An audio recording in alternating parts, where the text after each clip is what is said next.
All right, let's talk about maybe the most common piece of advice ever given. Just be yourself. You hear it everywhere, right? It's what people say before a job interview, a first date, a big speech. But what if that simple, well-meaning advice is actually terrible? What if it's the very thing holding you back? I mean, really think about it. When someone says, be yourself, which self are they talking about? The you that's feeling confident and on top of the world? Or the you that's anxious and just wants to hide under a blanket? Today, we're going to pull back the curtain on why this advice is so much more complicated than it seems, and find a much better way to think about who we are. So first up, let's talk about where this whole idea even comes from. This quest to find our true self, it's a really noble idea, and it comes from a super optimistic view of what it means to be human. The person we can really thank for popularizing this is a humanistic psychologist named Carl Rogers. See, back in the day, he challenged the old ideas that we're all just a bundle of hidden desires or that we're programmed by our environment. Rogers had a different take. He believed that our most fundamental drive is to grow and become the best version of ourselves. And to explain this, Rogers came up with a really key concept he called congruence.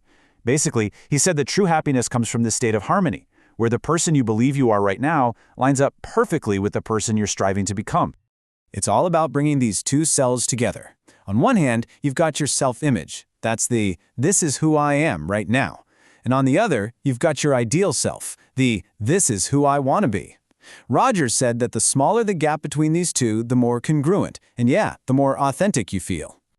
And that's really the big promise of authenticity. For Rogers, this wasn't just about feeling good. Achieving that congruence was the ticket to becoming what he called a fully functioning person, someone who's creative, fulfilled, and truly living. It sounds amazing, right? But, and there's a big but, there's a dark side to all this. So what is this dark side? Well, it turns out that as much as we say we love authenticity, the way we actually react to it tells a totally different story. Because when someone is genuinely, unapologetically themselves, it can make everybody else in the room really, really uncomfortable. It's this weird paradox, isn't it? We love the idea of the brutally honest hero in a movie, but in real life, the brutally honest friend is just rude. The coworker who doesn't play the game is seen as not a team player. So we claim we want authenticity, but a lot of the time we actually punish it. So, why? Why do we do that? This quote from the Meta Foundation absolutely nails it. A truly authentic person is like a mirror. When you're around them, you can't help but see the reflection of your own compromises, the gap between who you are and who you're pretending to be. And, well, not everyone wants to look in that mirror. And this isn't just some vague feeling, it's specific. Seeing someone live their truth can shine a spotlight on all the little ways you've compromised your own. It can make you feel insecure. And maybe the toughest one of all, it can be a painful reminder of the passions and dreams you decided were too risky or impractical to chase. Okay, so being authentic can create some friction with other people. Got it. But the problem actually goes way deeper than that. The advice to be yourself doesn't just fail because of how others see you, it fails because of how we're actually wired on the inside. This, right here, is the million-dollar question. Which self? The one that wants to be productive and crush a to-do list? Or the one that wants to procrastinate and binge-watch a whole series? They're both you, right? So which one is the real you? And here's the fundamental flaw. This idea of a single, true, authentic self is pretty much a myth. The reality is, you have many selves, and which one shows up depends on your mood, your energy, the situation you're in. Plus, this whole authenticity thing can be used as an excuse. You know, when someone says something hurtful and then defends it with, hey, I'm just being real, that's not authenticity, that's just a lack of self-control. And I mean, this example just hits home, right? Both of these impulses are genuinely you. The craving for instant gratification and the desire for long-term health are both authentic parts of your system. Trying to label one as true and the other as false is a losing game. This is where our biology really kicks in. What feels authentic is totally state-dependent. When you're calm and feeling safe, your authentic self is probably pretty thoughtful and connected. But the moment your brain senses a threat, like a stressful deadline or a fight with a loved one, your survival brain takes over. Your authentic self in that moment might be to lash out or shut down. That's not your core identity. That's your threat response in action.